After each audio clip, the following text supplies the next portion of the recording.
mean, I think the questions reveal just what a big issue we're dealing with. Just in the terms of sheer scale and complexity and number of topics. Let me just try and weave a little bit of a thread across some of the questions raised. First, the question about industry. Really interesting, really important. What you have to understand, though, is what industry can and can't do, and to be pretty realistic about it. I mean, in most countries, industries have a legal obligation to their shareholders to maximise value. I mean, they're not public entities there to save the planet. And it is astonishing, actually, or certainly business people are astonished at how they get told they should do things which they are legally not allowed to do and would put them out of business if they tried at scale. What you do have in business is immense financial resources and a huge diversity of strategies for both how serious they think the problem is and how they can best and most appropriately respond to it and factor in CSR type concerns, etc. And you do end up in interesting places, such as with some hints about the difficult politics in the UK, the growing difficult politics in the UK. One of the things that has stopped the government going backwards is the Confederation of British Industry. Saying, for God's sake, we put all this effort into getting a proper, regular, logical, science-based framework against which we can invest. And now you're starting to talk about tearing it up again. You know, are you trying to destroy the economy of this country? We thought we knew how to invest in low-carbon solutions. Don't mess it up.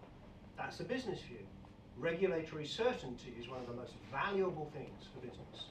And the credibility of regulatory certainty, which is blindingly, obviously inconsistent with science, is limited. So, you know, industry's in an interesting position, but don't expect them to go out and solve the problem on their own. They can't. Not merely won't they, but they actually can't. Coming to the question about, isn't this a problem of sort of energy transformation and investment, and where do we look to? I hinted that I would, you know, offer some more optimistic things, and they're not just actually that I think the real economics of this issue is much more hopeful than is often characterised. I think the place to look for, two places at least to look at. One is, if you like, the nexus of Scandinavia and Germany, and the other is California. Really interesting things happen. Germany, I think also with the coalition agreement of the new government, remains pretty committed to a major industrial transformation. And I hear quite a few people saying, oh, these crazy Germans are going to spend so much on, you know, the most powerful economy in Europe is not crazy. It knows what it's doing. It may be taking some risk. It's going to face a lot of obstacles. But it is seriously investing in a major transition, which they believe can and will be delivered. I think the risk is, if that does get undermined by various political forces, including lack of European cohesion around the issue. And I think it's then a very difficult political question that a country like India sort of engages with Germany in some ways, or tries to keep it at a European level and sort of encourage the progressive forces in Europe to sort of group around the German, and to some extent German-UK axis. But no, there really are interesting things that have gone on. The technology development has been very impressive in a number of areas. Third, obviously a major undermining thing was, we had a statement, great, we're out of recession. One of the risks in Europe is we ain't out of recession. The Eurozone is still fragile. One of the really interesting debates is the potential positive role of clean energy investment in European economic recovery and stabilisation. Because the problem in Europe is actually not lack of money. There's trillions of euros sitting in private funds earning tiny rates of return. And what they're saying is, look, clarify the rules and we can invest. Get a strong 2030 framework in place and we can start investing in Europe. But if Europe remains in this sort of shambolic state where, you know, it can't actually agree anything amongst 28 countries about climate policy because Poland is blocking and so forth, then industry won't invest and that will damage European recovery.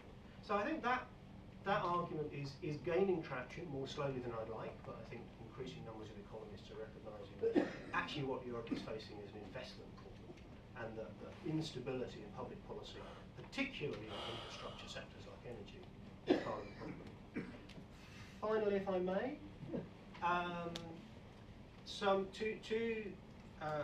no, not even thoughts, a dilemma to which I have no answer, but I still want to put it on the table, around the governance and international regime, because that's sort of the topic you asked us on. So I have no answer to this dilemma. I think it's crucial. Let me be extremely risky. Delhi is perhaps the most dangerous place in the world to offer this thought. But I kind of feel like 2015 is partly about trying to reinterpret the convention rather than just agree a successor to the Kyoto. Because there are still fundamental differences about exactly who should be doing how much, what is the underpinning ethical equity, etc. architecture. And we're not going to be able to agree on binding anything until there's a little bit more consensus around that. I know it's desperately sensitive, but that's why I mentioned it here. But where the dilemma lies is that I think we do face this risk of, this top-down stuff, it was all such a big mistake, it couldn't really deliver, it raised expectations too high, what we really need is bottom up, let 1,000 flowers bloom, etc. Well, kind of yes, but a lot of no as well. If you actually look at what's happened in Europe, the adoption of the biggest cap and trade scheme in the world was driven by the Kyoto Protocol. The strength of the second period commitments, which have still turned out to be far too weak, but the strength was driven by European Kyoto commitments, by the fact that they were legally binding, and you can trace the legal channels which enabled the European Commission to use the Kyoto Protocol to strengthen domestic action. If that had been a soft law commitment, wouldn't have happened. And there is a lot of skepticism, but to kind of bear in mind, the US didn't want to ratify, Canada's withdrawn, but every country that's had a Kyoto binding commitment has actually complied, including, I understand, recently Japan. So I think there is a value in some of that. The dilemma is, of course, we can't have a global deal of that nature. I fully well know that. It strikes me, therefore, we need to think of 2015 not so much as create the successor to Kyoto, but as the slight rejigging which also buys more time for more countries to get more comfortable with what can they really deliver and what do they really want to deliver, and to think of it again as a two-stage process, a bit like Berlin to Kyoto. We have Paris to Delhi or some, a protocol a few more years down the line, which really delivers something. I just wanted to respond to the gentleman from CDP, where's industry? I can't speak to who was invited to this panel, but certainly the recognition of the centrality of industry and the need to engage industry is all over the place in the transnational governance space. So if you look at a lot of these initiatives, they are about engaging different sectors or engaging different types of companies in thinking about what can be done, what role can the private sector play, recognizing the legal limits that they have in terms of their commitments to shareholders. So certainly that is a place in which the Carbon Disclosure Project is central, where industry is, that sort of effort to engage industry is taking place.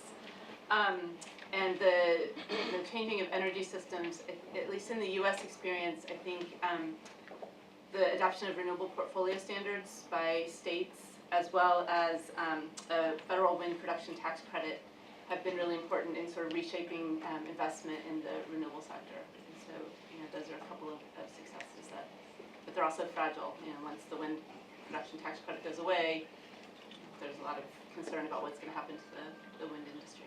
I'm not sure as a closing remark what kind of things I should see, but after hearing all of those opinions, I think was to move this climate change efforts forwards, it is important that to change the preference of the interest of our domestic people first. I think that is the concrete basis that we can move forward. If our people, our citizens, our government is not ready to move forward, then it is important. Then it is impossible that to move forward. That is one issue that we need to keeping mind.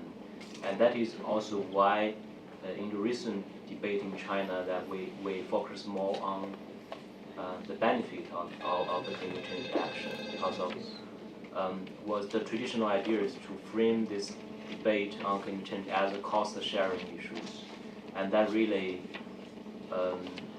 not very much helpful, because of that makes the international agreement things as a zero-sum game. There's no winners in this zero-sum game. So that is why that we are began to consider this. I mean, within the Chinese researchers try to quantify the possible benefit of climate-relevant policies and measures.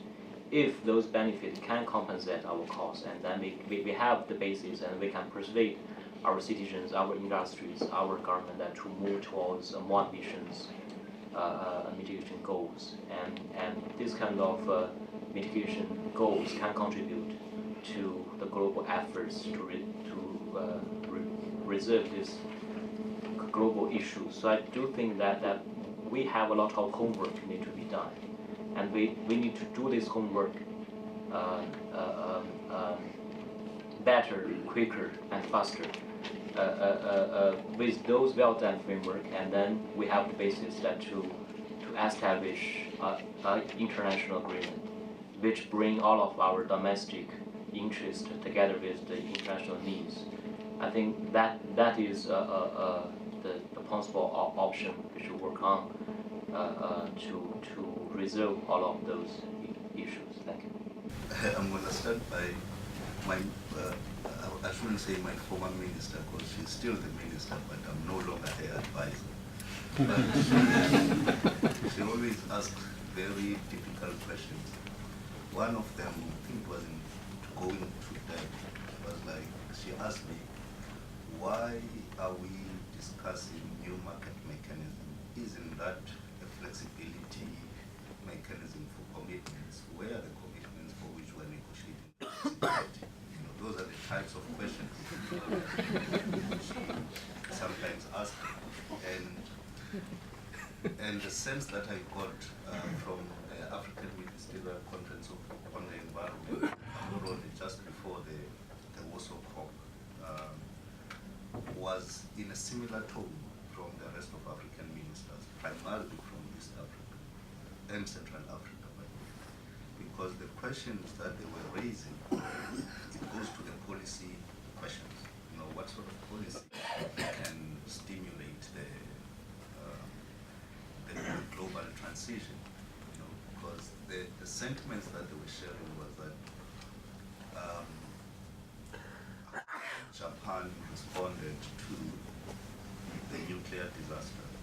It was increase in the consumption of gas from Qatar and a lot of other gas-consuming countries, which is a fossil fuel.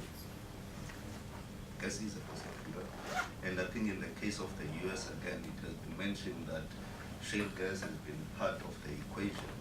That's a fossil fuel as well. So the question that they are asking, which is similar to the one that my minister asked me, is then why should we not use the resources that we have? And I think that's a strong rationale for having an international agreement that delivers on some of the promises that are in there with regards to the support of developing countries to transition to a low carbon economy. Now, to try and beat Michael's controversy in his closing statement, my sense is the 2015 agreement is not about form. I think it will be a big mistake if the focus is on renegotiating or adjusting or the types of obligations that are contained in the convention. I think the convention gives sufficient guidance on how to go about, how to, I think it's from one of the monographs that Lavanya wrote that treating countries differently is a contribution to ensuring that there's sovereign equality. You know, the differential treatment is an important element of ensuring equality. Sounds counterintuitive, but correct. And I think the UNFCCC got that right. The part that the UNFCCC, as the convention itself, does not address is the magnitude or the quantity of effort damage and how that is shared. That has not been addressed, and I think if there is to be enhanced implementation of the convention itself, the focus will be on how do we address the magnitude dimensions and recognize that agreement on 2 degrees Celsius was a big milestone internationally, but very few parties and groups of parties have made use of that aspect of the agreement to say, now that we've got this starting point, how do we take the magnitude dimension of what the convention provides? So it's partly one of the drivers of the principle-based or the thinking behind the principle-based reference framework that the Africa Group has put forward, is to say, let's address that. Let's not focus on who's on which annex. Let's focus on who's doing what and how much are they doing. And I'm tempted to further make last comments again on the how, for example, the EU has performed as a result of the ETS. One would assume, for example, if the demand was primarily from investment in those energy efficiency technologies, the price would go up. If one looks at supply-demand dynamics of carbon credits within the system. So that tells me that there are other aspects, which are the recession, as well as the politics within the EU from an increasing demand point of view, have not worked well. So I think there's something that we can all learn from it, and it's a very simple lesson. It's that ambition can actually help address your own interests. There are glimmers of a solution to the dilemma that you laid out. I think I agree with Xolisa. First, I don't think reinterpreting the convention is a fruitful sort of avenue for the 2015 negotiations. But I also agree with you. I don't think the Kyoto-type agreement, however beneficial, and I'm one of its big fans, I have to say lawyers like the Kyoto Protocol and its compliance system in particular, we're not going to have a repeat of a Kyoto-style instrument. However, it's entirely possible, and this is what I think the negotiations are experimenting with, is to have a legally binding instrument that is essentially bottom-up, but has some top-down elements. So business and others will have the certainty that they crave, but it will not be a top-down prescriptive element, although there will be perhaps some top-down elements to it, and I think perhaps a principle-based reference framework, or if there's going to be an assessment process of the sorts of commitments and actions and contributions that countries are going to put forward, that assessment process will have some top-down elements. I think there might be rules, and for accounting, all of those will be top-down elements, but it will be essentially a bottom-up sort of agreement with top-down elements, and that is the sort of solution to the dilemma that you posed, I think, and I think that is where we're going to go in the 2015 framework. I have a question directed right at me, so I'll use that as a launching pad. Why do we not have industry up here? And there's sort of a hint of entitlement in that question, which I frankly find a little difficult to grapple with. I think there's lots of conversations that need to happen. And not all players need to be in all conversations at all times, because sometimes you juxtapose people in different positions, sometimes you deepen an understanding within a community, and so on and so forth. So the objective, so let me use that as a way of explaining a little bit further what we're trying to do here. You notice there was a lot of focus on what was happening nationally, as well as some focus on the international arena. We have academics and we have practitioners of the policy arena. We have people who focus on the role of the state. We have folks who try and study the role of non-state actors. So we have lots of disparate views in the room and people who come at this problem from different ways. And we're trying to look at this nebulous concept of climate governance. Picking up on from where Lavanya took off, this sort of bottom-up, top-down kind of story around the international process maps a little bit to trying to look at this problem through what countries are doing, right? And we've heard from Michael about some quite startling sort of governance changes in the UK, which are under threat.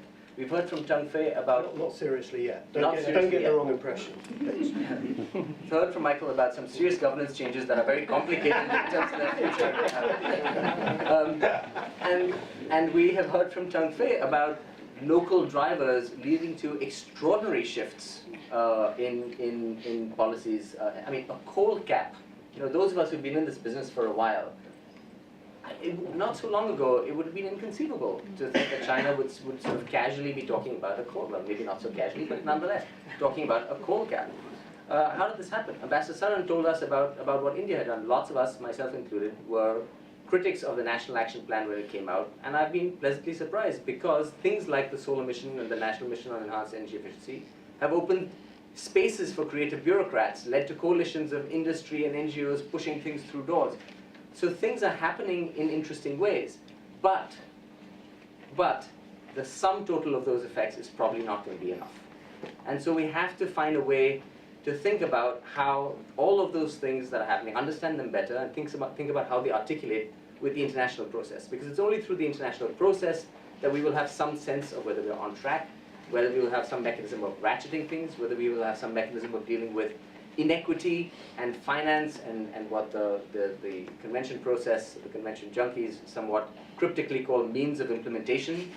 And so we have this whole other language, new market mechanism, means of implementation, ERFs, principle-driven frameworks, which are a different language and a different world from coal caps, solar emissions, what electricity regulators decide, and those two worlds have to articulate somehow. And that is a really big and complicated governance challenge. So that's the challenge that we are trying to think about a little bit. And each of us brings different perspectives, and that's actually, I think, an interesting conversation for us all to think about continuing in the coming years. To have this conversation, of course, you have to be willing to engage and to spend some effort in engaging. And so I want to thank, first of all, our panelists and the other people in the audience who have come for this workshop, who've traveled very far, who've braved the Indian visa process and other challenges and made it here. So thank you very, very much for being willing to engage. And to the audience and the participants, I should say, thank you very much. Thank you.